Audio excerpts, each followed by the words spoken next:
कि यद्यपि कुणाल को पूरा यकीन था कि विराट और स्वरा सुवर्ण भूमि लोक के किसी प्राचीन शक्तिशाली संप्रदाय के शिष्य थे, लेकिन उसने उनकी पहचान या उत्पत्ति के बारे में नहीं पूछा। जब उसने पहली बार स्वरा से इस बारे में पूछा था तो उसे पहले ही झिड़क दिया गया था। जाहिर है, ये दोनों अपनी पहचान या उत्पत्ति का खुलासा नहीं करना चाहते थे। चूंकि वे इस बारे में बात नहीं करना चाहते थे, इसलिए आगे पूछताछ करना केवल उन्हें दूर ही करता और उसे अपमानित करता। वैसे भी जब तक वे इंसान योद्धा थे जो उनके लोहित मंडल की मदद करने आए थे, उतना ही काफी था। उनकी विशिष्ट पहचान और उत्पत्ति की गहराई में जाने की क्या आवश्यकता थी। सभी तैयारियां पूरी करने के बाद वे तीनों अस्त्रलोक महाद्वीप को छोड़कर निकल पड़े। विराट के पास अस्त्रलोक क्षेत्र का नक्शा था, जिससे वे बड़े शहरों से बचकर एक सुरक्षित मार्ग चुन सकते थे। वे तीनों बिना किसी खतरे का सामना किए उड़ते रहे। यात्रा के दौरान स्वरा अपनी उड़ने वाली तलवार को चला रही थी और विराट को भी अपने साथ ले जा रही थी। वरना विराट की उड़ने की गति को देखते हुए यह कहना मुश्किल था कि उसे अस्त्रलोक महाद्वीप को छोड़ने में कितना समय लगता। बेशक अगर विराट अंतरिक्ष को चीरकर आगे बैठ सकता तो उसकी गति बेहद तेज होती। हालांकि अंतरिक्ष यात्रा का यह तरीका उसका सबसे महत्वपूर्ण रहस्य था और वह इसे आसानी से दूसरों के सामने प्रकट नहीं करता। इसलिए वह अपनी तलवार पर उसे ले जाने के लिए केवल स्वरा पर ही निर्भर रह सकता था। इससे पहले जब वे अस्त्रलोक महाद्वीप में यात्रा कर रहे थे तो चीजों को गति देने के लिए स्वरा अक्सर उसे अपनी पीठ पर उठा लेती थी। यद्यपि विराट ने अनगिनत बार इसका विरोध किया था, लेकिन इस महिला ने उसकी एक नहीं सुनी। यह महिला अविश्वसनीय रूप से शक्तिशाली थी और वह उसे हरा नहीं सकता था, इसलिए वह केवल उसे वही करने दे सकता था जो वह चाहती थी। सौभाग्य से अब जब वे यात्रा कर रहे थे तो स्वरा उसे पहले की तरह नहीं ले जा रही थी, बल्कि अपनी तलवार का उपयोग करके उसे ले जा रही थी। यह तरीका पहले की तुलना में बहुत बेहतर था। इसके अलावा इसने कुणाल के सामने उसकी इज्जत बचा ली। अन्यथा अगर इस महिला ने उसे पहले की तरह उठाया होता तो वह पूरी तरह से अपमानित हो जाता। मित्र विराट, आपकी पत्नी आपके लिए कितनी अच्छी है। कुणाल ने जब स्वरा को विराट को अपनी तलवार पर ले जाते हुए देखा तो वह थोड़े ईर्ष्या के भाव से यह कहने से खुद को रोक नहीं पाया। स्वरा दूसरों के प्रति अविश्वसनीय रूप से रूखी और दूर दूर रहने वाली थी और हमेशा उन्हें खुद से दूर रखती थी, लेकिन विराट के प्रति वह इतनी कोमल और आज्ञाकारी थी। वह नहीं चाहती थी कि यात्रा करते समय उसे कोई थकान हो, बल्कि वह खुद उसे अपनी तलवार पर ले जा रही थी। अद्वितीय सुंदरता वाली एक महिला का अपने पति के प्रति इतना विचारशील होना स्वाभाविक रूप से हर किसी की ईर्ष्या का कारण था। हालांकि कुणाल को यह नहीं पता था कि स्वरा का विराट के साथ अपनी तलवार पर उड़ने का कारण यह नहीं था कि वह विराट को यात्रा करते समय थकाना नहीं चाहती थी, बल्कि इसका सीधा सा कारण यह था कि उसे विराट की धीमी गति बिल्कुल पसंद नहीं थी। हाँ हाँ हाँ, बिल्कुल, एक महिला अपने पति के साथ अच्छा व्यवहार कैसे नहीं कर सकती। यह सुनकर विराट ने बहुत गर्व महसूस किया। उसने आत्मसंतुष्टि के साथ कहा, एक महिला के लिए सबसे महत्वपूर्ण गुण कोमलता, सद्गुण और अपने पति की आज्ञाकारिता है। मैं अन्य पहलुओं के बारे में तो डींग नहीं मारूंगा, लेकिन मैं इस बात को लेकर बहुत आश्वस्त हूं। कोई महिला चाहे कितनी भी जिद्दी क्यों न हो, मेरे पास उसे पूरी तरह से आज्ञाकारी बनाने का एक तरीका है। मित्र विराट, मैं आपकी प्रशंसा करता हूं। विराट की बातें सुनकर कुणाल ने सम्मान के साथ कहा। तथ्य यह था कि स्वरा जितनी सुंदर, शक्तिशाली और रूखी महिला उसके प्रति इतनी आज्ञाकारी और विचारशील हो सकती है, उसने कुणाल के मन में विराट के प्रति अपार सम्मान भर दिया। अरे नहीं, यह कोई बड़ी बात नहीं है। विराट ने हाथ हिलाते हुए बात को टाल दिया। यह सुनकर स्वरा ने उसकी तरफ देखा। यह आदमी वास्तव में किसी भी बात को लेकर डींगे हाँकने की हिम्मत रखता है। अगर वह अपनी अन्य क्षमताओं के बारे में शेखी बघाड़ता तो बात अलग थी। आखिरकार उसकी बुद्धिमत्ता, स्वभाव, प्रतिभा और साधना हृदय सभी असाधारण और दुर्लभ हैं, जो प्रशंसा के योग्य हैं। लेकिन जब रिश्तों की बात आती है तो उसके पास गर्व करने लायक कुछ भी नहीं है। तलवार संप्रदाय में हर कोई जानता है कि वह कुख्यात रूप से अपनी पत्नी से डरता है। निहारिका, यामिनी और शालिनी जैसी महिलाओं के सामने उसे कभी भी मुखर होते नहीं देखा गया है। वास्तव में इन महिलाओं के सामने वह एक डरपोक के अलावा और कुछ नहीं था। इस कायर की इस तरह डींग हाँकने की हिम्मत कैसे हुई? इस क्षण स्वरा के मन में विराट के लिए तिरस्कार के अलावा और कुछ नहीं था। हालांकि चूंकि वे बाहरी लोगों के सामने शमशेर की बातें सुनकर पशुपति ने तालियां बजाते हुए कहा, भाई शमशेर जैसे बुद्धिमान व्यक्ति ही मेरे नेक इरादों को समझ सकते हैं, उन नासमझ लोगों की तरह नहीं जो हमेशा मेरे इरादों को गलत समझते हैं। पशुपति, आप किसे नासमझ कह रहे हैं? पशुपति की बातें सुनकर गुरु प्रमुख दानव दमन ने तुरंत गुस्से में पलटकर कहा, दानव दमन, इतनी जल्दबाजी मत करो। मैं तुम्हारे बारे में बात नहीं कर रहा था। तुम्हें इतनी जल्दी इसे अपने ऊपर लेने की जरूरत नहीं है। पशुपति ने एक कुटिल मुस्कान के साथ कहा। तुम? पशुपति की बातें सुनकर गुरु प्रमुख दानव दमन क्रोधित हो उठे। हालांकि वह गुस्से में थे, लेकिन उन्हें समझ नहीं आ रहा था कि पशुपति का खंडन कैसे करें। उनके जैसे ईमानदार और दयालु व्यक्ति के लिए पशुपति जैसे चालाक व्यक्ति से बहस जीतना स्पष्ट रूप से असंभव था। गुरु प्रमुख वेदांत, कुलपति मयंक, स्वामिनी चंद्रकला, भाई शमशेर और मेरे द्वारा दिए गए सुझाव के बारे में आपका क्या ख्याल है? क्या आप इस पर विचार करना चाहेंगे? पशुपति ने गुरु प्रमुख दानव दमन को नजरअंदाज करते हुए गुरु प्रमुख वेदांत, कुलपति मयंक और स्वामिनी चंद्रकला की ओर देखा। इस बार उन्होंने शमशेर को भी इसमें घसीट लिया। यह सुनकर गुरु प्रमुख वेदांत, कुलपति मयंक और स्वामिनी चंद्रकला सभी ने अपनी भौहें सिकोड़ लीं। इस बूढ़े व्यक्ति के सुझाव में स्पष्ट रूप से कोई अच्छे इरादे नहीं थे। हे, मैंने हमेशा सुना है कि आप तीनों परिवारों के बीच बहुत अच्छे संबंध हैं, लेकिन अब ऐसा लगता है कि यह अफवाह स्पष्ट रूप से झूठी है। अन्यथा आप इतने डरे हुए नहीं होते कि आपके संप्रदाय के शिष्य भी एक दूसरे से संवाद करने की हिम्मत नहीं करते? पशुपति फिर से हंसा। चूंकि पशुपति हमें यह सुझाव देने की कृपा कर रहे हैं, तो हम स्वाभाविक रूप से पशुपति के अच्छे इरादों को व्यर्थ नहीं जाने देंगे। गुरु प्रमुख वेदांत हंस पड़े। कुलपति मयंक, स्वामिनी चंद्रकला, इस मामले में आपकी क्या राय है? बात करते हुए गुरु प्रमुख वेदांत ने कुलपति मयंक और स्वामिनी चंद्रकला की ओर मुड़कर पूछा। बिल्कुल। यह सुनकर मयंक हंसे। अंधकार दानव वंश का विरोध करने के हमारे प्रयासों के कारण हाल के वर्षों में हमारे तीनों संप्रदायों के बीच वास्तव में संचार की कमी रही है।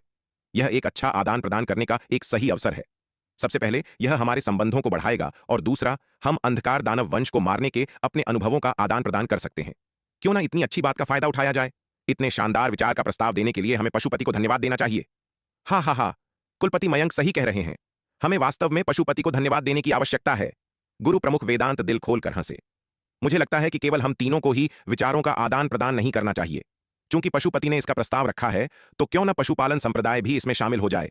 क्या केवल 3 के बजाय हम चारों के लिए एक साथ विचारों का आदान प्रदान करना अधिक दिलचस्प नहीं होगा? हाँ, मुझे भी लगता है कि 3 के बजाय 4 के बीच विचारों का आदान प्रदान करना अधिक दिलचस्प है। इस समय स्वामिनी चंद्रकला ने भी सहमति जताई। पशुपति के इरादे बुरे थे और वह तीनों संप्रदायों के बीच कलह पैदा करना चाहता था, इसलिए वे स्वाभाविक रूप से उसकी चाल में नहीं फंसेंगे। चूंकि इस बूढ़े भूत के इरादे इतने भयावह हैं, इसलिए वे उसे उसी के जाल में फंसाएंगे।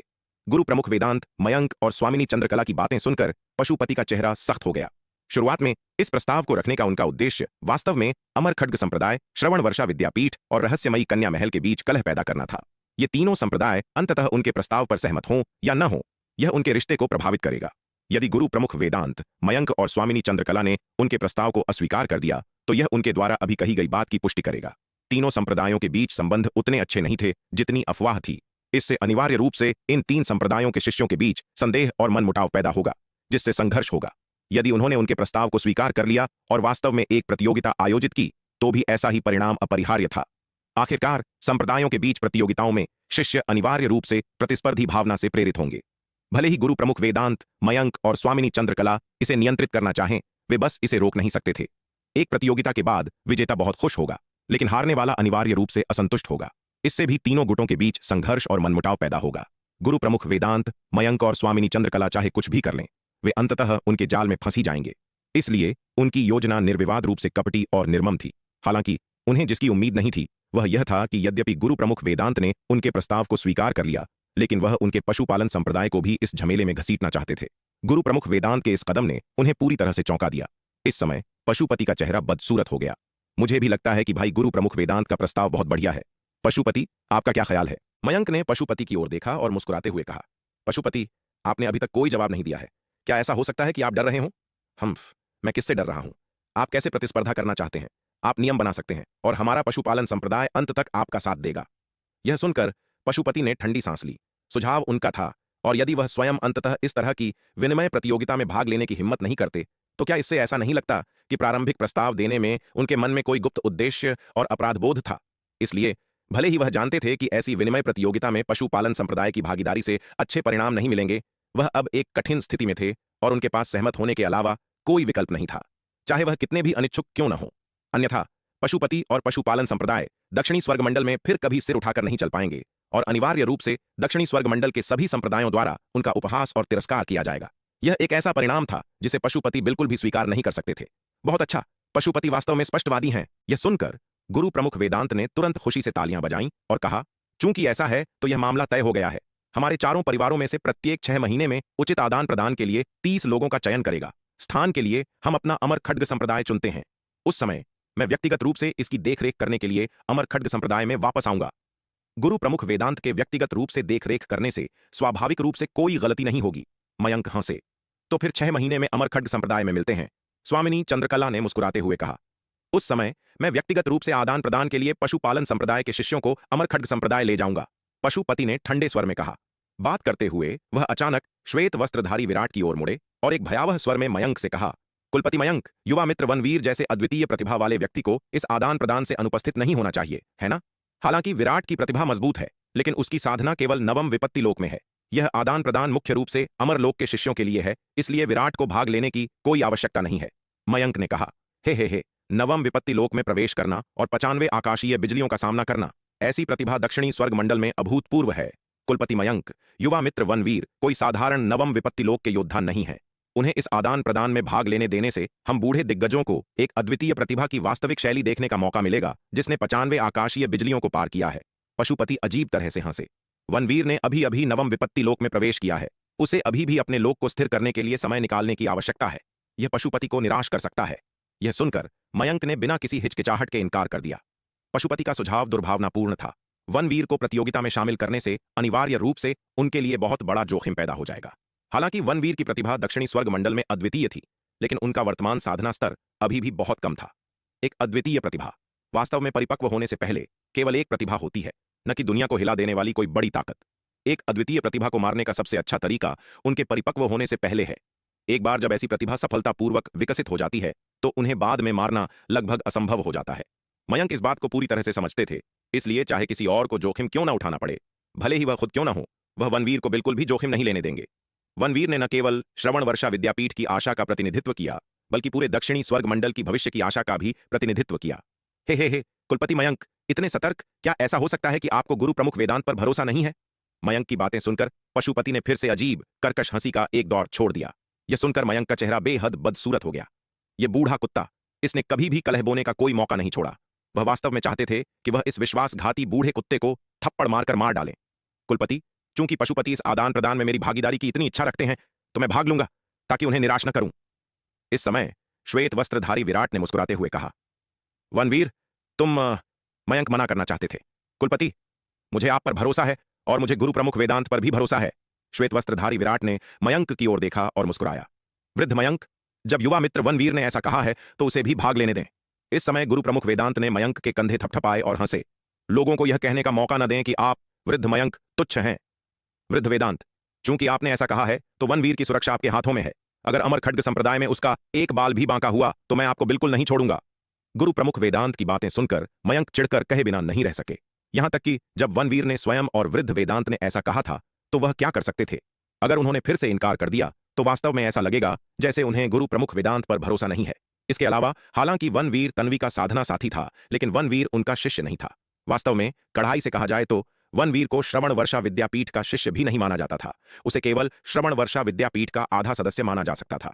इस संबंध में वनवीर को अपना निर्णय स्वयं लेने का अधिकार भी था। चूंकि वनवीर इस आदान प्रदान में भाग लेना चाहता था और मयंक उसे रोक रहे थे, तो अगर वनवीर के मन में उनके प्रति कोई शिकायत पैदा हो गई तो परेशानी होगी। आप देखिए, उस बूढ़े वेदांत की नजर हमेशा वनवीर पर रहती थी और वह लगातार उसे अपने अमर खड्ग संप्रदाय में ले जाने की कोशिश करता रहता था। अगर उन्होंने वनवीर को नाराज कर दिया और वह वास्तव में गुस्से में अमर खड्ग संप्रदाय में चला गया तो उनके श्रवण वर्षा विद्यापीठ को बहुत बड़ा नुकसान होगा। इसलिए इस समय मयंक के पास सहमत होने के अलावा कोई विकल्प नहीं था। हालांकि इस समय मयंक पशुपति से और भी अधिक नफरत करने लगे थे। वह धूर्त बूढ़ा कुत्ता, देर सबेर वह उस बूढ़े कुत्ते को मार डालेंगे ताकि वह दक्षिणी स्वर्ग मंडल में ऐसे ही न उछलता रहे। हा, अब इसे कहते हैं सच्चा सज्जन। पशुपति दिल खोलकर हंसे। मैं वास्तव में 6 महीने बाद होने वाले इस आदान प्रदान की प्रतीक्षा कर रहा हूं। हंसी के एक ठहाके के बाद पशुपति अब श्रवण वर्षा विद्यापीठ में नहीं रुके। उन्होंने अंतरिक्ष को चीर दिया और उनका दिव्य चेतना अवतार एक स्थानिक मार्ग से विद्यापीठ से निकल गया। गठबंधन प्रमुख सूर्यभान, गुरु प्रमुख वेदांत, स्वामिनी चंद्रकला, गुरु प्रमुख दानव दमन, राणा यशवीर और अन्य शक्तिशाली हस्तियों ने भी कुछ देर तक मयंक और श्वेत वस्त्रधारी विराट को बधाई देने के बाद श्रवण वर्षा विद्यापीठ छोड़ दिया। सबके चले जाने के बाद मयंक ने श्वेत वस्त्रधारी विराट की ओर देखा और कहा, युवा मित्र वनवीर, तुम्हें उस बूढ़े दरिंदे की बातों पर ध्यान देने की जरूरत नहीं है। हम बूढ़े लोग सब कुछ संभाल लेंगे। कुलपति, 4 प्रमुख संप्रदायों के बीच इस विनिमय प्रतियोगिता में मेरी भागीदारी पूरी तरह से पशुपति की बातों के कारण नहीं है, बल्कि इसलिए है क्योंकि मैं वास्तव में अपने क्षितिज को व्यापक बनाना चाहता हूं। 4 प्रमुख संप्रदायों के बीच यह विनिमय प्रतियोगिता वास्तव में एक अच्छा अवसर है। श्वेत वस्त्रधारी विराट ने मुस्कुराते हुए कहा। ठीक है। श्वेत वस्त्रधारी विराट की बातें सुनकर मयंक ने कुछ असहाय होकर कहा, हालांकि तुम्हें इस विनिमय प्रतियोगिता में सावधान रहना चाहिए। दक्षिणी स्वर्ग मंडल में अभी ऐसे कई लोग हैं जो तुम्हारी जान लेना चाहते हैं। विशेष रूप से प्रतियोगिता के दौरान यदि तुम्हारा सामना पशुपालन संप्रदाय के लोगों से होता है तो तुम्हें और भी अधिक सतर्क रहने की आवश्यकता है। कुलपति, पशुपालन संप्रदाय किस प्रकार का संप्रदाय है? श्वेत वस्त्रधारी विराट ने पूछ ही लिया। पशुपालन संप्रदाय एक ऐसा संप्रदाय है जो जानवरों को पालतू बनाने में कुशल है। उनकी पशुपालन तकनीकें अत्यंत शक्तिशाली हैं। पशुपालन संप्रदाय के पास एक रहस्यमयी तकनीक है जो उनके अपने साधना स्तर से भी अधिक शक्ति वाले जानवरों को नियंत्रित कर सकती है। पशुपालन संप्रदाय बहुत शक्तिशाली है। अतीत में उनकी ताकत दक्षिणी स्वर्ग गठबंधन में शीर्ष 3 में स्थान पाने के लिए पर्याप्त से अधिक थी, मयंक ने कहा। और अब? श्वेत वस्त्रधारी विराट ने पूछा। अब? यह सुनकर मयंक मुस्कुराए। अब गुरु प्रमुख वेदांत ने रहस्य शून्य लोक के दूसरे स्तर में प्रवेश कर लिया है और गुरु प्रमुख दानव दमन ने भी रहस्य शून्य लोक के दूसरे स्तर में प्रवेश कर लिया है। इसके अलावा हमारे श्रवण वर्षा विद्यापीठ और रहस्यमयी कन्या महल दोनों ने पिछले दशक या उसके बाद अपनी ताकत में उल्लेखनीय वृद्धि देखी है। यह कहना कठिन है कि उनका पशुपालन संप्रदाय कहां खड़ा है। हमारी वर्तमान ताकत के साथ भले ही हम उनके पशुपालन संप्रदाय जितने मजबूत नहीं हैं, फिर भी हम ज्यादा पीछे नहीं हैं। यहां तक कि हमारी वर्तमान ताकत भी पशुपालन संप्रदाय से कमतर है। यह सुनकर श्वेत वस्त्रधारी विराट आश्चर्यचकित रह गए।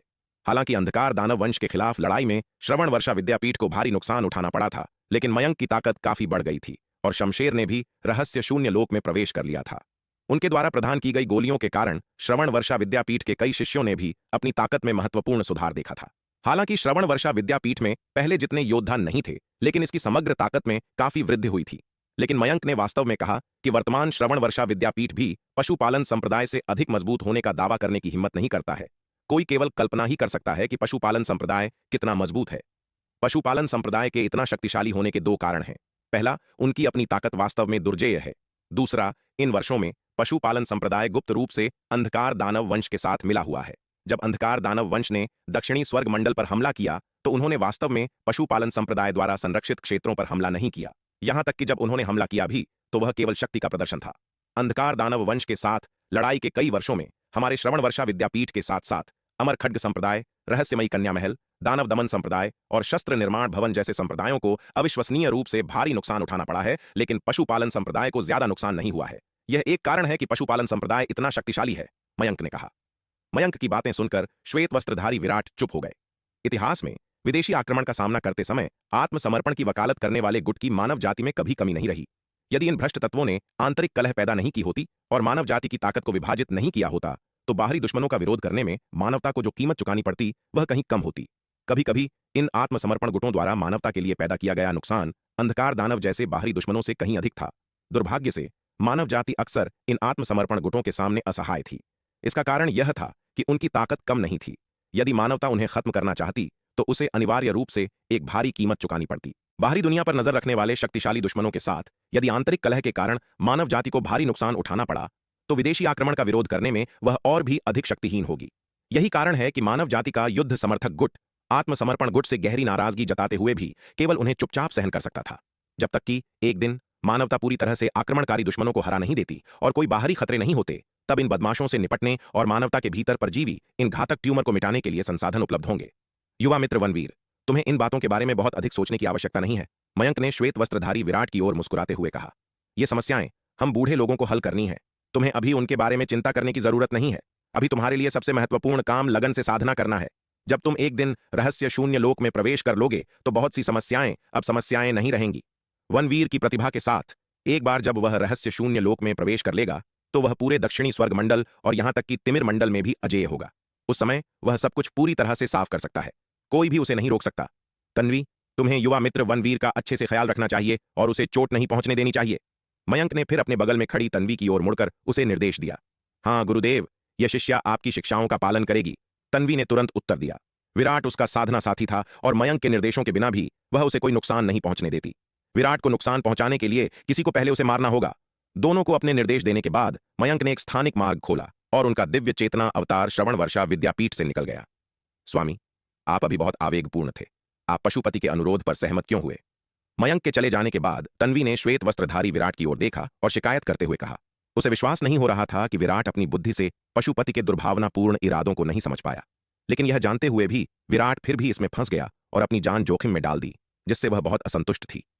तन्वी, क्या मैंने पहले ही नहीं कहा था कि मैंने इस आदान प्रदान में पूरी तरह से पशुपति के कारण भाग नहीं लिया, बल्कि इसलिए क्योंकि मैं खुद अपने क्षितिज को व्यापक बनाना चाहता था? श्वेत वस्त्रधारी विराट ने मुस्कुराते हुए कहा। यदि आप अपने क्षितिज को व्यापक बनाना चाहते हैं तो बस हमारे साथ अमर खड्ग संप्रदाय में आए और किनारे से देखें। क्या वह पर्याप्त नहीं होगा? इस प्रतियोगिता में भाग लेने और इतना बड़ा जोखिम उठाने की क्या आवश्यकता है? तन्वी ने बहुत असंतोष के साथ कहा। तन्वी, हो सकता है कि चीजें उतनी गंभीर न हों जितना तुम सोच रही हो। श्वेत वस्त्रधारी विराट हंसे। क्या तुमने गुरु प्रमुख वेदांत को यह कहते हुए नहीं सुना? वह इस बार अमर खड्ग संप्रदाय में चीजों की देखरेख करने के लिए व्यक्तिगत रूप से वापस आएंगे। भले ही कोई इस विनिमय सम्मेलन में मुझे नुकसान पहुंचाना चाहे, उनकी सतर्क आंखों के नीचे कोई भी परेशानी खड़ी करने की हिम्मत कैसे करेगा? यह सच है, लेकिन छिपे हुए तीर से बचना आसान नहीं है। गुरु प्रमुख वेदांत के व्यक्तिगत रूप से चीजों की देखरेख करने के बावजूद यह पूर्ण सुरक्षा की गारंटी नहीं देता है, तन्वी ने कहा। तन्वी, हमने गुप्त क्षेत्र में इतने सारे खतरों को पार कर लिया है। यहां तक कि जब हमारा सामना तिमिर मंडल के 10 पवित्र पुत्रों में से बाणासुर, वज्र, असुर जयकाल और असुर मारक जैसे शीर्ष विशेषज्ञों से हुआ, तब भी हम बच गए। श्वेत वस्त्रधारी विराट हंसे। इस विनिमय प्रतियोगिता में क्या तुम्हें लगता है कि हमारा सामना असुर जयकाल और असुर मारक जैसे अंधकार दानव से अधिक मजबूत किसी से होगा?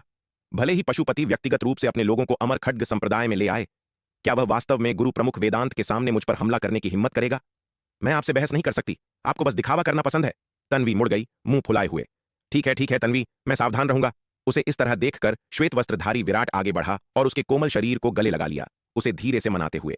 विराट को तन्वी को शांत करने में लंबा समय लगा। इसके बाद तन्वी ने सभी बाहरी विकर्षणों को छोड़ दिया और अपना समय बंद दरवाजे के पीछे साधना में केंद्रित करना शुरू कर दिया। मयंक की व्यक्तिगत शिष्या के रूप में उन पर एक भारी जिम्मेदारी थी और स्वाभाविक रूप से वह इस प्रतियोगिता में श्रवण वर्षा विद्यापीठ को निराश नहीं कर सकती थीं। इसके अलावा विराट को नहीं पता था कि इस प्रतियोगिता में उन्हें किन खतरों का सामना करना पड़ेगा, इसलिए उन्हें विराट की सुरक्षा को बेहतर ढंग से सुनिश्चित करने के लिए अपनी ताकत में यथासंभव सुधार करना पड़ा। जब तन्वी एकांतवास में थी, तब श्वेत वस्त्रधारी विराट भी एकांतवास में था। इस तथ्य का लाभ उठाते हुए कि वह अभी अभी आकाशीय विपत्ति से बचा था और उसका भौतिक शरीर आकाशीय बिजली से तप गया था, उसे स्वर्णकाया अष्टादश संस्कार के अगले स्तर को पार करने के लिए, स्वर्णकाया अष्टादश संस्कार की साधना करने के लिए समय निकालना पड़ा। तिमिर मंडल। यह खबर कि वनवीर ने नवम विपत्ति लोक में प्रवेश कर लिया है और 95 आकाशीय बिजलियों का सामना करके जीवित बच निकला है, तेजी से पूरे तिमिर मंडल में फैल गई। इस खबर के फैलते ही पूरे तिमिर मंडल में एक बड़ा झटका लगा। अंधकार दानव मंदिर का उच्चतम स्तर सम्राट अंधक ने तिमिर मंडल के रहस्य शून्य लोक के कई दिग्गजों को एक परिषद की बैठक आयोजित करने के लिए बुलाया। अगर वनवीर को खत्म नहीं किया गया तो वह हमारे तिमिर मंडल के लिए एक बड़ा खतरा बन सकता है। उसे खत्म करने के लिए आपके पास क्या तरीके हैं? सम्राट अंधक ने नीचे रहस्य शून्य लोक के अंधकार दानव के समूह पर नजर डाली और भावहीन होकर पूछा। वनवीर वर्तमान में दक्षिणी स्वर्ग महाद्वीप में छिपा है, उसे खत्म करना कोई आसान काम नहीं होगा। महाअसुर भद्र ने कुछ देर विचार करने के बाद कहा। गुप्त क्षेत्र में वापस इतने सारे अंधकार दानव ने वनवीर का शिकार किया, फिर भी वे उसे मार नहीं पाए। अब जब वह दक्षिणी स्वर्ग महाद्वीप में छिपा है, दक्षिणी स्वर्ग मंडल के रहस्य शून्य लोक के विशेषज्ञों द्वारा संरक्षित है, तो उसे मारना और भी मुश्किल होगा। वनवीर को अभी मारना निश्चित रूप से आसान नहीं है, लेकिन अभी शायद केवल हमारा तिमिर मंडल ही उसकी जान नहीं लेना चाहता। इस समय तारकासुर ने बोलना शुरू किया। तारकासुर, तुम्हारा इससे क्या मतलब है? महाअसुर भद्र ने उसकी ओर देखते हुए पूछा। दक्षिणी स्वर्ग मंडल में ऐसे बहुत से लोग हैं जो वनवीर को मरवाना चाहते हैं। सौभाग्य से 6 महीने में अमर खड्ग संप्रदाय, श्रवण वर्षा विद्यापीठ, रहस्यमयी कन्या महल और पशुपालन संप्रदाय एक प्रतियोगिता आयोजित करेंगे। वनवीर को मारने का यह एक अच्छा अवसर हो सकता है, तारकासुर ने कहा। हालांकि सम्राट अंधक ने उन्हें सहस्र नेत्र दानव रसातल के प्रमुख के पद से हटा दिया था, लेकिन उन्होंने अनगिनत वर्षों तक इसका प्रबंधन किया था और इसके अधिकांश सदस्य उनके विश्वसनीय विश्वास पात्र थे। इसके अलावा यद्यपि सम्राट अंधक ने उन्हें उनके पद से मुक्त कर दिया था और सहस्र नेत्र दानव रसातल को असुर अर्कम को सौंप दिया था, फिर भी उन्होंने उन्हें असुर अर्कम की सहायता के लिए रसातल के भीतर रहने की अनुमति दी थी। इसलिए तारकासुर अभी भी सहस्र नेत्र दानव रसातल की शक्ति को जुटा सकते थे और खुफिया जानकारी पर निरंतर नियंत्रण बनाए रख सकते थे। वह यह जानने वाले पहले व्यक्ति थे कि वनवीर ने नवम विपत्ति लोक में प्रवेश कर लिया है और 95 आकाशीय बिजलियों को पार कर लिया है। तारकासुर को यह भी सबसे पहले पता चला कि अमर खड्ग संप्रदाय, श्रवण वर्षा विद्यापीठ, रहस्यमयी कन्या महल और पशुपालन संप्रदाय 6 महीने में एक विनिमय प्रतियोगिता आयोजित करेंगे।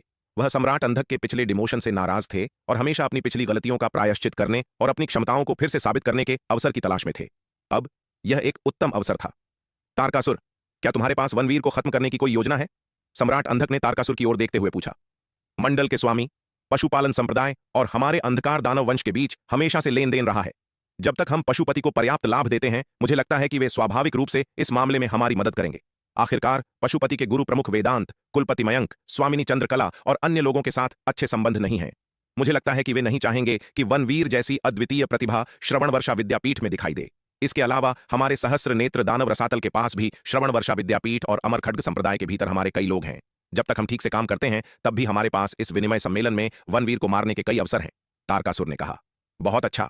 यह सुनकर सम्राट अंधक ने सिर हिलाया और कहा, तो यह मामला पूरी तरह से तुम्हारे हाथों में होगा। हाँ, मंडल के स्वामी। यह सुनकर तारकासुर ने तुरंत सहमति व्यक्त की। ललिता, मैंने उस कारण का पता लगा लिया है कि हाल ही में श्रवण वर्षा विद्यापीठ की ताकत इतनी क्यों बढ़ गई है। विराट के अंधकार दानव वंश के पुतला अवतार असुर तेजस ने ललिता को ढूंढ लिया और उत्साह से कहा। क्या कारण है? यह सुनकर ललिता ने आनन फानन में पूछा। जो जानकारी मैंने जुटाई है उसके अनुसार ऐसा कहा जाता है कि वनवीर ने तन्वी को एक चमत्कारी गोली प्रदान की जिसे अमर औषधि कहा जाता है, और तन्वी ने फिर इन गोलियों को श्रवण वर्षा विद्यापीठ के शिष्यों में बांट दिया। यही कारण है कि हाल ही में श्रवण वर्षा विद्यापीठ की ताकत में काफी वृद्धि हुई है, विराट के अंधकार दानव वंश के पुतला अवतार ने कहा। इसके अलावा मेरी समझ के अनुसार पिछले 10 वर्षों में तन्वी की ताकत इतनी तेजी से बढ़ने का कारण भी वनवीर द्वारा प्रदान की गई ये चमत्कारी अमर औषधियां हैं। उनके निर्मल अवतार ने तन्वी को अमर औषधियां दी और अंधकार दानव वंश के आक्रमण का विरोध करने में बड़ा योगदान देने वाले शिष्यों को बांटने को कहा। यह मामला अनिवार्य रूप से देर सबेर प्रकाश में आना ही था। अब कई योद्धाओं को पहले से ही इन गोलियों के स्रोत पर संदेह है। अंधकार दानव वंश को भी देर सबेर प्रासंगिक जानकारी का पता चल जाएगा। चूंकि इस मामले को कभी भी गुप्त नहीं रखा जा सकता था, इसलिए विराट ने खुद ललिता को इसके बारे में बताने की पहल की। इस तरह वह अंधकार दानव का ध्यान अपने निर्मल अवतार की ओर आकर्षित कर सकता था और साथ ही अपने अंधकार दानव पुतला अवतार को ललिता का विश्वास हासिल करने की अनुमति भी दे सकता था। उनका निर्मल अवतार पहले ही पर्याप्त ध्यान आकर्षित कर रहा था और अधिक परेशानी से कोई नुकसान नहीं होगा। अगर उसे यह खेल खेलना ही था तो उसे बड़ा खेल खेलना चाहिए। अंधकार दानव और दक्षिणी स्वर्ग मंडल के आत्मसमर्पण गुट इस विनिमय सम्मेलन में उनके निर्मल अवतार का जीवन चाहते थे और वह मानव जाति के भीतर छिपे जासूसों को बेनकाब करने के लिए इस अवसर का उपयोग कर सकते थे। क्या तुम्हारी जानकारी सच है? विराट के अंधकार दानव पुतला अवतार की बातें सुनकर ललिता ने जल्दी से पूछा। बिल्कुल सच, विराट के अंधकार दानव पुतला अवतार ने निश्चित रूप से उत्तर दिया। अगर वाकई ऐसा है तो यह वनवीर सच में भयानक है। यह सुनकर ललिता का चेहरा बेहद गंभीर हो गया। न केवल उसकी खुद की प्रतिभा इतनी दुर्जेय है, बल्कि वह जिन संसाधनों को नियंत्रित करता है वे भी आश्चर्यजनक हैं। आखिर यह व्यक्ति है कौन? खैर, मुझे नहीं पता। विराट के अंधकार दानव पुतला अवतार ने व्यंग्यात्मक मुस्कान के साथ सिर हिलाया। वनवीर की उत्पत्ति अत्यंत रहस्यमय है। यहां तक कि दक्षिणी स्वर्ग मंडल में भी बहुत कम लोग उसकी वास्तविक पृष्ठभूमि को जानते हैं। मुझे संदेह है कि वह सुवर्ण भूमि लोक की किसी प्राचीन शक्तिशाली ताकत का शिष्य हो सकता है जो प्रशिक्षण के लिए दक्षिणी स्वर्ग मंडल आया था। जब उसका मुख्य शरीर और स्वरा अस्त्रलोक महाद्वीप में कुणाल से मिले थे तो कुणाल ने अनुमान लगाया था कि वह और स्वरा सुवर्ण भूमि लोक की किसी प्राचीन शक्तिशाली ताकत के शिष्य थे जो प्रशिक्षण के लिए अस्त्रलोक मंडल गए थे। इसलिए इस बार विराट के अंधकार दानव पुतला अवतार ने इस मुद्दे को भ्रमित करने के लिए इस अनुमान का उपयोग किया। अगर वनवीर वास्तव में सुवर्ण भूमि लोक की प्राचीन और शक्तिशाली ताकतों में से किसी एक का शिष्य है तो यह परेशानी वाली बात है। विराट के अंधकार दानव वंश के पुतला अवतार की बातें सुनकर ललिता के भाव तुरंत और भी गंभीर हो गए। यदि वनवीर केवल दक्षिणी स्वर्ग मंडल का निवासी था तो उसकी प्रतिभा आश्चर्यजनक थी, लेकिन इसका केवल यही मतलब था कि वह भविष्य में तिमिर मंडल के लिए खतरा पैदा करेगा। हालांकि अगर वनवीर वास्तव में सुवर्ण भूमि लोक में कुछ प्राचीन और शक्तिशाली ताकतों का शिष्य था तो इसका मतलब था कि वह पहले से ही तिमिर मंडल के लिए एक महत्वपूर्ण खतरा पैदा कर सकता था। एक बार जब वनवीर ने अपने संप्रदाय की शक्ति का आह्वान कर लिया तो यह कुछ ऐसा होगा जिसका तिमिर मंडल सामना नहीं कर पाएगा। ललिता ने विराट के अंधकार दानव वंश पुतला अवतार द्वारा दी गई जानकारी पर आसानी से विश्वास नहीं किया। निजी तौर पर असुर तेजस द्वारा दिए गए निर्देशों का पालन करते हुए उसने सहस्त्र नेत्र दानव रसातल के खुफिया नेटवर्क को जुटाया और व्यक्तिगत रूप से फिर से मामले की जांच की। कुछ जांच के बाद उसने अंततः पुष्टि की कि असुर तेजस की जानकारी वास्तव में सच थी। श्रवण वर्षा विद्यापीठ की ताकत इतनी बढ़ने का कारण वास्तव में यह है कि वनवीर ने तन्वी को एक चमत्कारी गोली प्रदान की जिसे अमर औषधि कहा जाता है। तन्वी ने इन गोलियों को श्रवण वर्षा विद्यापीठ के शिष्यों में वितरित किया जिससे उनकी ताकत बहुत बढ़ गई। इस मामले की प्रामाणिकता की पुष्टि करने के बाद ललिता ने देरी करने की हिम्मत नहीं की और तुरंत अपने गुरु असुर अर्कम के पास इस मामले की रिपोर्ट करने के लिए गई। इसके अलावा उसने असुर अर्कम को वनवीर की पहचान के बारे में, असुर तेजस की अटकलों के बारे में भी बताया। यदि ये चमत्कारी गोलियां वास्तव में वनवीर द्वारा तन्वी को प्रदान की गई थीं तो असुर तेजस की अटकलें काफी संभावित हैं। यह वनवीर वास्तव में सुवर्ण भूमि लोक में कुछ प्राचीन और शक्तिशाली ताकतों का शिष्य होने की संभावना है। असुर अर्कम ने सोच समझकर कहा। गुरुजी, तब हमें क्या करना चाहिए? असुर अर्कम की बातें सुनकर ललिता ने चिंतित भाव से पूछा। अगर हम वनवीर को मारते हैं तो क्या इससे उसके पीछे की प्राचीन शक्ति भड़क नहीं जाएगी? ललिता, तुम्हें इसकी चिंता करने की जरूरत नहीं है। असुर अर्कम हंसे। अगर वनवीर वास्तव में सुवर्ण भूमि लोक की किसी प्राचीन शक्ति का शिष्य है तो हमें उसे और भी अधिक मारना चाहिए। गुरुजी, ऐसा क्यों? ललिता ने संदेह से पूछा। क्या हम वनवीर के पीछे की प्राचीन शक्ति के प्रतिशोध से नहीं डरते? वनवीर जैसी अद्वितीय प्रतिभा को विकसित करने में सक्षम शक्ति अत्यंत भयानक होनी चाहिए। इस तरह के दिग्गज का मुकाबला करना शायद तिमिर मंडल की शक्ति से परे है, लेकिन असुर अर्कम के रवैये को देखते हुए उन्हें वनवीर के संप्रदाय से प्रतिशोध की कोई चिंता नहीं लगती। ललिता, तुम्हें एक बात समझने की जरूरत है, असुर अर्कम ने ललिता की ओर देखते हुए कहा। अंधकार दानव और इंसानों के बीच संघर्ष सिर्फ हमारे तिमिर मंडल और दक्षिणी स्वर्ग मंडल के बीच की लड़ाई नहीं है। पूरी मानव जाति हमारी अंधकार दानव की दुश्मन है। वनवीर के पास शक्तिशाली समर्थक हैं और हमारे तिमिर मंडल के पास भी। मत भूलो, हमारे पीछे अंधकार दानव मंदिर है। यदि सुवर्ण भूमि लोक से कुछ शक्तिशाली हस्तियां हमारे तिमिर मंडल में आती हैं और हम पर हमला करती हैं तो अंधकार दानव मंदिर हाथ पर हाथ धरे नहीं बैठेगा। वे मामले को संभाल लेंगे। हमें चिंता करने की आवश्यकता नहीं है। इसके अलावा यदि हम वास्तव में सुवर्ण भूमि लोक में प्राचीन शक्तिशाली ताकतों से कुछ अद्वितीय प्रतिभाओं को मार देते हैं तो यह एक जबरदस्त उपलब्धि होगी और हमें अंधकार दानव मंदिर के उच्च अधिकारियों से भारी इनाम भी मिल सकता है। हालांकि तिमिर मंडल में भी एक अंधकार दानव मंदिर है, लेकिन यह बहुत निम्न स्तर का है और अंधकार दानव मंदिर के भीतर वास्तव में शक्तिशाली हस्तियों तक पहुंचने के लिए पर्याप्त नहीं है। तिमिर मंडल पूरे भयलोक के भीतर केवल एक महत्वहीन क्षेत्र है जो अंधकार दानव मंदिर में वास्तव में शक्तिशाली हस्तियों का ध्यान आकर्षित करने की संभावना नहीं रखता है।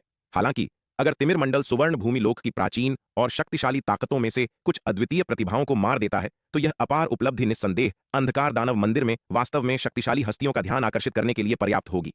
गुरुजी, मैं समझ गई। असुर अर्कम की बातें सुनकर ललिता की चिंताएं दूर हो गईं। उसकी आंखों में उत्साह की चमक थी। अपने सीमित दृष्टिकोण के कारण वह उच्च स्तरीय सत्ता संघर्षों को नहीं देख सकती थी, इसलिए उसकी पिछली चिंताएं थीं। लेकिन असुर अर्कम की बातें सुनने के बाद उसका दिमाग तुरंत साफ हो गया और उसकी चिंताएं दूर हो गईं।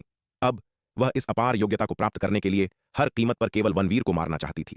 यदि वह वास्तव में वनवीर को मार सकती थी, तो उसे न केवल मंडल के स्वामी सम्राट अंधक से एक महत्वपूर्ण इनाम मिल सकता था, बल्कि संभावित रूप से अंधकार दानव मंदिर में वास्तव में शक्तिशाली हस्तियों का ध्यान भी आकर्षित हो सकता था। यदि वह वास्तव में उन शक्तिशाली हस्तियों का ध्यान आकर्षित कर सकती थी, तो वह पद में तेजी से ऊपर उठेगी। उसकी भविष्य की उपलब्धियां असीमित होंगी, जो छोटे से तिमिर मंडल की सीमाओं को पार कर जाएंगी। इस समय ललिता की आंखों में महत्वाकांक्षा की चमक कौंध गई। दक्षिणी महाद्वीप, श्रवण वर्षा विद्यापीठ। स्वामी, आपने जानबूझकर वे संदेश क्यों जारी किए जिससे दूसरों को पता चले कि आपने वे अमर औषधियां प्रदान की हैं? तन्वी ने श्वेत वस्त्रधारी विराट की ओर देखा। हैरान और असंतुष्ट दोनों थीं, और बोली, क्या आप जानते हैं कि ऐसा करने से आपकी स्थिति और भी खतरनाक हो जाएगी? ऐसा करने के पीछे मेरा अपना उद्देश्य है। यह सुनकर श्वेत वस्त्रधारी विराट मुस्कुराया। इसके अलावा मेरी वर्तमान स्थिति को देखते हुए भले ही यह खतरनाक हो, यह कितना खतरनाक हो सकता है? ललिता इतनी आसानी से प्रासंगिक खुफिया जानकारी की जांच करने में सक्षम होने का कारण स्वाभाविक रूप से यह था कि उसने जानबूझकर अंधकार दानव वंश के जासूसों के लिए कुछ जानकारी जारी की थी। अगर उसने जानबूझकर ऐसा नहीं किया होता, तो अंधकार दानव वंश का सहस्र नेत्र दानव रसातल खुफिया नेटवर्क शक्तिशाली होने के बावजूद इतनी जल्दी इस खुफिया जानकारी की जांच करने में कभी सक्षम नहीं होता। विराट की बातें सुनकर तन्वी को कुछ बेबसी का एहसास हुआ। विराट के कार्यों में अक्सर अपनी सुरक्षा की परवाह नहीं की जाती थी। हालांकि वह उसके व्यवहार को अस्वीकार करती थी, लेकिन वह उसे रोकने में शक्तिहीन थी। वह केवल एक ही काम कर सकती थी कि लगन से साधना करे और उसकी बेहतर सुरक्षा के लिए अपनी ताकत में सुधार करे। शांतिलोक महाद्वीप, कालअग्नि भवन। स्वरा ने कालअग्नि खड्ग और रहस्य वस्त्र को परिष्कृत किया। वह उठी और ऊपर देखा तो देखा कि विराट अभी भी किताबें पढ़ने में तल्लीन है। उसके तल्लीन भाव को देखकर उसे आश्चर्य हुआ कि वह कब तक ऐसा ही करता रहेगा। हे विराट, क्या तुमने अभी तक पढ़ना खत्म नहीं किया है? स्वरा विराट के पास गई और पूछने से खुद को रोक नहीं पाई।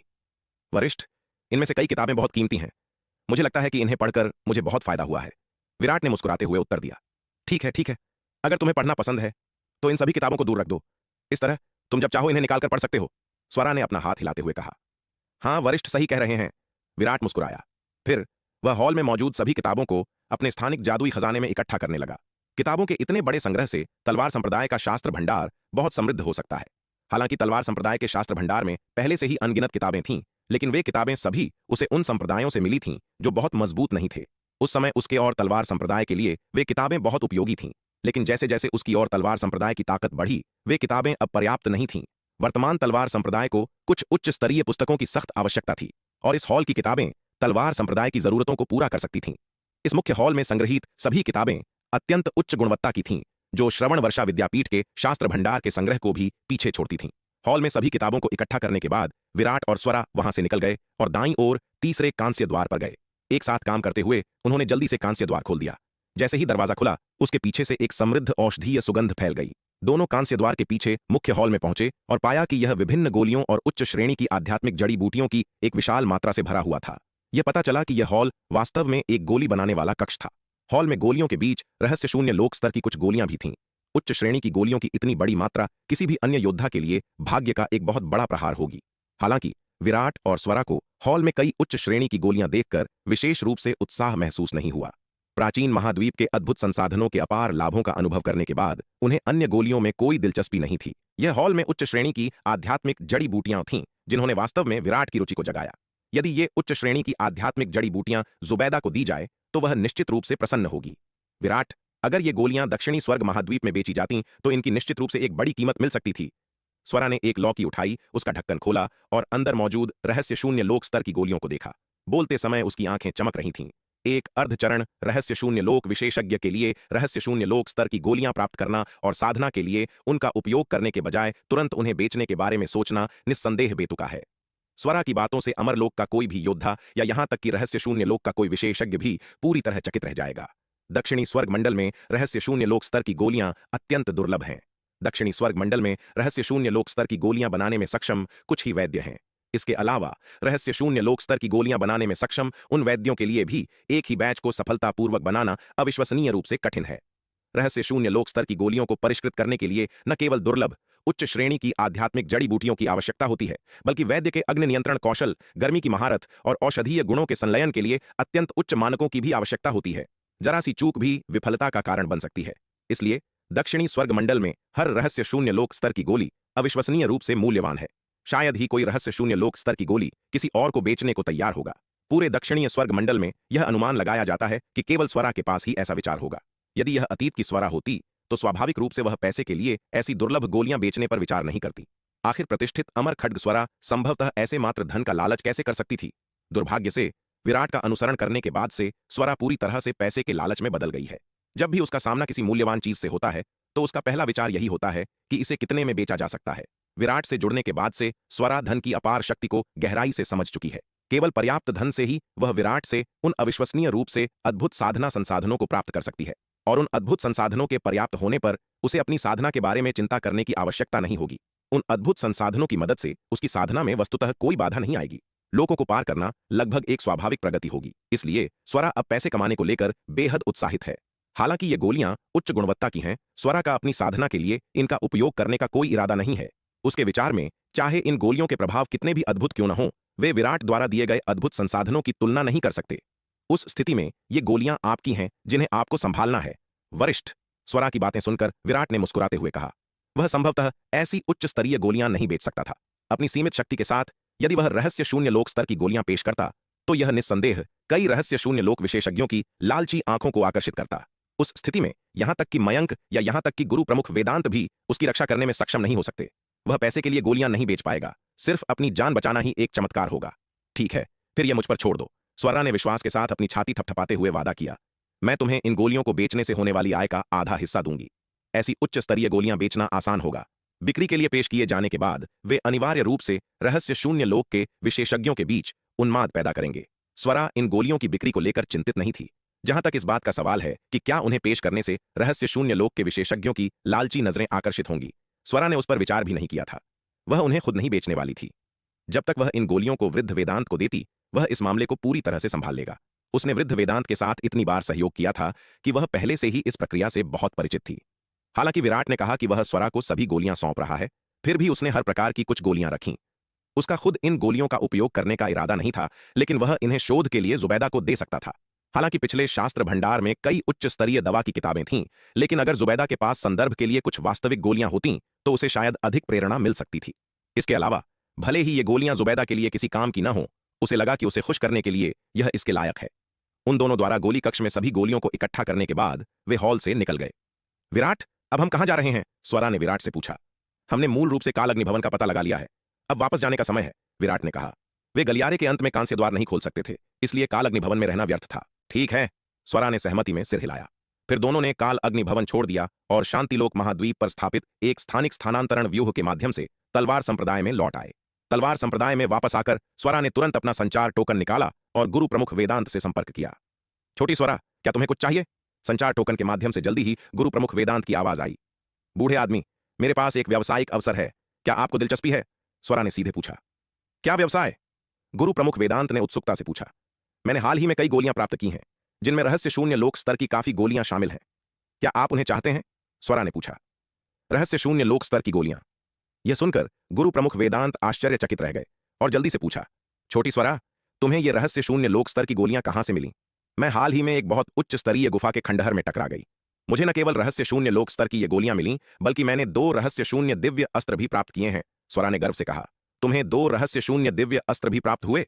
यह सुनकर गुरु प्रमुख वेदांत ईर्ष्या महसूस करने से खुद को नहीं रोक सके। उन्होंने कई साल पहले रहस्य शून्य लोक में प्रवेश किया था और वर्तमान में उनके पास केवल एक निम्न श्रेणी का रहस्य शून्य दिव्य अस्त्र था। अब यह छोटी लड़की, जो केवल एक अर्धचरण रहस्य शून्य लोक की साधक थी, वास्तव में 2 रहस्य शून्य दिव्य अस्त्र प्राप्त कर चुकी थी। यह सच में ईर्ष्या करने योग्य था। बूढ़े आदमी, तुम इस सौदे में हो या नहीं? स्वरा ने पूछा। बिल्कुल, गुरु प्रमुख वेदांत ने आनन फानन में उत्तर दिया। तुम्हारे पास जितनी भी गोलियां हैं ले आओ, मैं वे सब ले लूंगा। बूढ़े आदमी, तुम बहुत घमंडी हो, क्या तुम्हारे पास इतना पैसा भी है? स्वरा ने होंठ सिकोड़ते हुए कहा। इस बूढ़े आदमी पर अभी भी 280 अरब अमर दिव्य स्फटिक का भारी कर्ज है। स्वरा की बातें सुनकर गुरु प्रमुख वेदांत का चेहरा तुरंत उतर गया। छोटी स्वरा, क्या हम अभी के लिए यह पैसा आप पर बकाया रख सकते हैं? जब मैं बाद में पैसे कमा लूंगा तो मैं आपको वापस भुगतान कर दूंगा। गुरु प्रमुख वेदांत ने झिझकते हुए पूछा। ठीक है, स्वरा ने अपना हाथ हिलाते हुए कहा। अरे हाँ, बूढ़े आदमी, क्या तुमने असुर तारक को पहले नहीं मारा था? असुर तारक का शव अभी भी तुम्हारे पास है ना? स्वरा ने अचानक पूछा। हाँ, यह है, गुरु प्रमुख वेदांत ने कहा। बूढ़े आदमी, जब मैं बाद में अमर खड्ग संप्रदाय में जाऊंगी और आपको वे गोलियां दूंगी तो क्या आप मुझे असुर तारक का शव भी दे सकते हैं? स्वरा ने कहा। छोटी स्वरा, तुम्हें असुर तारक का शव क्यों चाहिए? गुरु प्रमुख वेदांत ने उत्सुकता से पूछा। मेरे पास इसके लिए अपने उपयोग हैं। तुम इतने सारे सवाल क्यों पूछ रहे हो? बस मुझे बताओ कि तुम इसे मुझे दोगे या नहीं, स्वरा ने चिढ़कर कहा। हाँ हाँ हाँ, गुरु प्रमुख वेदांत ने आनन फानन में कहा। असुर तारक का शव उनके ज्यादा काम का नहीं था। चूंकि स्वरा इसे चाहती थी इसलिए वह केवल उसे दे सकते थे। हम्फ, अब हुई ना बात। स्वरा ने ठंडी सांस ली। बूढ़े आदमी, मैं तुम्हारा फायदा नहीं उठाऊंगी। मुझे असुर तारक का शव दो और मैं तुम्हें जमानत के रूप में 50 अरब अमर दिव्य स्फटिक दूंगी। ठीक है, फिर यह एक सौदा है। गुरु प्रमुख वेदांत बहुत खुश थे। अगर वह असुर तारक का शव बेचने जाते तो 50 अरब अमर दिव्य स्फटिक की बात तो दूर, यहां तक कि 10 करोड़ अमर दिव्य स्फटिक भी कई खरीदारों को आकर्षित करने के लिए पर्याप्त नहीं होते। यह चीज वास्तव में आम लोगों के लिए बहुत उपयोगी नहीं थी। शायद पुतले बनाने वाले कुछ पुतला निर्माताओं का कुछ उपयोग हो सकता है।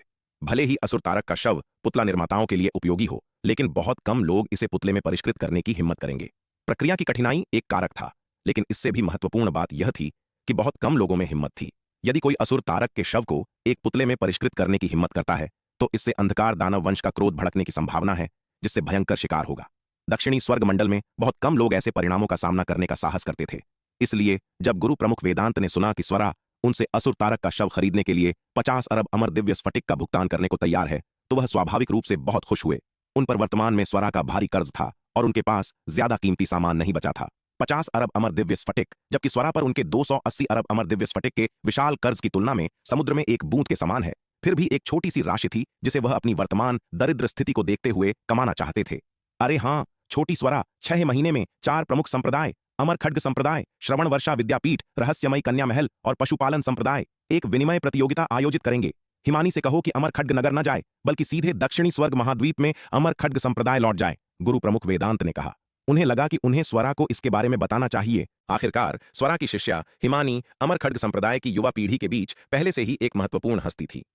हिमानी की ताकत शायद उनके अपने शिष्य मयंक से बहुत कमजोर नहीं थी। चूंकि 4 प्रमुख संप्रदाय एक विनिमय प्रतियोगिता आयोजित कर रहे थे, इसलिए वह स्वाभाविक रूप से नहीं चाहते थे कि अमर खड्ग संप्रदाय पर अन्य संप्रदायों की छाया पड़े। इसलिए हिमानी को इस प्रतियोगिता में भाग लेना पड़ा। बूढ़े आदमी, तुम क्या कर रहे हो? बिना किसी कारण के एक विनिमय प्रतियोगिता आयोजित कर रहे हो और पशुपालन संप्रदाय जैसे बदमाशों के साथ शामिल हो रहे हो। गुरु प्रमुख वेदांत की बातें सुनकर स्वरा ने असंतोष के साथ कहा। यह ऐसा कुछ नहीं था जो मैं करना चाहता था। यह वह बूढ़ा शैतान पशुपति था जिसने हमारे 3 प्रमुख संप्रदायों को एक कठिन स्थिति में डाल दिया और हमारे पास सहमत होने के अलावा कोई विकल्प नहीं था, गुरु प्रमुख वेदांत ने कहा। फिर उन्होंने उस दिन की घटनाएं स्वरा को सुनाई। वैसे वनवीर भी इस विनिमय प्रतियोगिता में भाग लेगा, गुरु प्रमुख वेदांत ने अंत में कहा। हालांकि वह वनवीर और स्वरा के बीच का सटीक संबंध नहीं जानते थे, लेकिन इस तथ्य से कि स्वरा ने वनवीर को रहस्य शून्य लोक स्तर के 3 अर्धचरण खजाने दिए थे जो उसने उनसे प्राप्त किए थे, यह सुझाव देता था कि उनका रिश्ता निश्चित रूप से असाधारण था। तुमने क्या कहा? वनवीर भी इस सम्मेलन में भाग लेने जा रहा है? यह सुनकर स्वरा तुरंत चिढ़ गई। बूढ़े आदमी, तुम क्या कर रहे हो? क्या तुम नहीं जानते कि उस बूढ़े भूत पशुपति के गुप्त उद्देश्य हैं? उसने वास्तव में वनवीर को ऐसे सम्मेलन में भाग लेने दिया।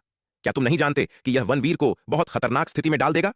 ओह, वनवीर ने भाग लेने की पहल की और हम इसके बारे में कुछ नहीं कर सकते, गुरु प्रमुख वेदांत ने कहा। हालांकि छोटी स्वरा, तुम्हें ज्यादा चिंता करने की जरूरत नहीं है। उस समय मेरा मुख्य शरीर सम्मेलन की अध्यक्षता करने के लिए व्यक्तिगत रूप से अमर खड्ग संप्रदाय में वापस आएगा और वनवीर को हमारे अमर खड्ग संप्रदाय में नुकसान नहीं पहुंचने देगा। हम्फ, तुम लोग मुट्ठी भर हो। यह सुनकर स्वरा असंतोष से बोली। वह रुकी और पूछा, बूढ़े आदमी, अगर तुम व्यक्तिगत रूप से सम्मेलन की अध्यक्षता करने के लिए अमर खड्ग संप्रदाय में वापस आते हो तो अन्य सीमांत पर अमर खड्ग संप्रदाय के रक्षा क्षेत्र का क्या होगा? तुम्हें उसकी चिंता करने की जरूरत नहीं है। हमारे दक्षिणी स्वर्ग मंडल की वर्तमान ताकत के साथ तिमिर मंडल अल्पावधि में एक और युद्ध शुरू करने की हिम्मत नहीं करेगा, गुरु प्रमुख वेदांत ने मुस्कुराते हुए कहा। बूढ़े आदमी, बेहतर होगा कि तुम अपनी सतर्कता कम न करो। तिमिर मंडल अब अकेले नहीं लड़ रहा है, उन्हें अस्त्रलोक मंडल से भी समर्थन प्राप्त हुआ है। मुझे मिली खुफिया जानकारी के अनुसार अस्त्रलोक मंडल ने तिमिर मंडल में समर्थन के लिए रहस्य शून्य लोक के एक अंधकार दानव को पहले ही भेज दिया है, स्वरा ने कहा। चिंता मत करो, हमने अंधकार दानव वंश को कभी कम नहीं आंका है। भले ही अस्त्रलोक मंडल वास्तव में तिमिर मंडल का समर्थन करने के लिए रहस्य शून्य लोक में एक अंधकार दानव को भेजता है, वे कम समय में नहीं पहुंचेंगे। कम से कम हमारे पास तैयारी के लिए अभी भी कुछ साल हैं, गुरु प्रमुख वेदांत ने कहा। अतीत में कुछ वर्षों का उनके लिए कोई खास मतलब नहीं होता, लेकिन अब प्राचीन बेर जैसे अविश्वसनीय रूप से अद्भुत संसाधनों के साथ कुछ साल उनकी ताकत को नाटकीय रूप से बढ़ाने के लिए पर्याप्त होंगे। ठीक है, यह सबसे अच्छा है यदि आप तैयार हैं, स्वरा ने कहा। हालांकि बूढ़े आदमी, तुम्हें खुद हिमानी की स्थिति का पता लगाना होगा। वह वर्तमान में सीमांत पर अमर खड्गनगर की ओर जा रही है। तुम कैसे उम्मीद कर सकते हो कि वह अपनी योजना बदलेगी और 6 महीने के भीतर अमर खड्ग संप्रदाय लौट आएगी? अरे अरे, जरा ठहरिए। अगर आप इस कहानी को पूरा बिना कट और दमदार आवाज में सुनना चाहते हैं तो अभी प्ले स्टोर पर जाए, मिनी एफएम ऐप डाउनलोड करें और कहानी की दुनिया में खो जाए, जहां हर एपिसोड में है सस्पेंस, रोमांच और पूरा मजा। अभी डाउनलोड करें और सुनने का मजा कई गुना बढ़ा दें। चिड़िया नीले वस्त्रधारी बालक के पास दौड़ी, अपने पंख फड़फड़ाए और उसे घूरते हुए पूछा, बेवकूफ नन्ही चिड़िया, जब तुम मुझसे बात करती हो तो विनम्र रहा करो। नीले वस्त्रधारी बालक ने अपनी पलकें उठाईं, उसकी ओर देखा और धीरे से बोला, हम, तुम टूटी हुई तलवार, मैं तुम्हारे सामने काफी विनम्र रही हूं। तुम मेरे सामने अपनी बेकार तलवार से क्या दिखावा कर रहे हो? जल्दी से मुझे बताओ कि विराट कहां भाग गया, वरना मैं बहुत अप्रिय हो जाऊंगी। नन्ही चिड़िया ने आक्रामक ढंग से बोलते हुए नीले वस्त्रधारी बालक को घूरा। वह अब अर्ध अमरलोक में प्रवेश कर चुकी थी और उसकी शक्ति पहले से काफी अलग थी। नन्ही चिड़िया ने महसूस किया कि अब उसके पास इस टूटी हुई तलवार से हिसाब चुकता करने के लिए पर्याप्त शक्ति है। ओह, मेरे लिए अप्रिय। यह सुनकर नीले वस्त्रधारी बालक की तुरंत दिलचस्पी बढ़ गई। वह पलटा, अपनी बाहें पार की, नन्ही चिड़िया को नीचे देखा और व्यंग्य किया, बेवकूफ नन्ही चिड़िया, मैं देखना चाहूंगा कि तुम मेरे लिए अप्रिय कैसे होने वाली हो। इस बेवकूफ नन्ही चिड़िया से निपटे उसे इतना समय हो गया था और यह मगरूर होने लगी थी। अब अपनी सीमाओं को नहीं पहचान रही थी। अब इसने उसे फिर से उकसाने की हिम्मत भी की थी। बिल्कुल सही समय पर विराट के दूर होने पर छोटे मूर्ख के पास शिकायत करने के लिए कोई जगह नहीं थी। इस दुर्लभ अवसर ने छोटे मूर्ख को एक सबक सिखाने का मौका प्रदान किया। यह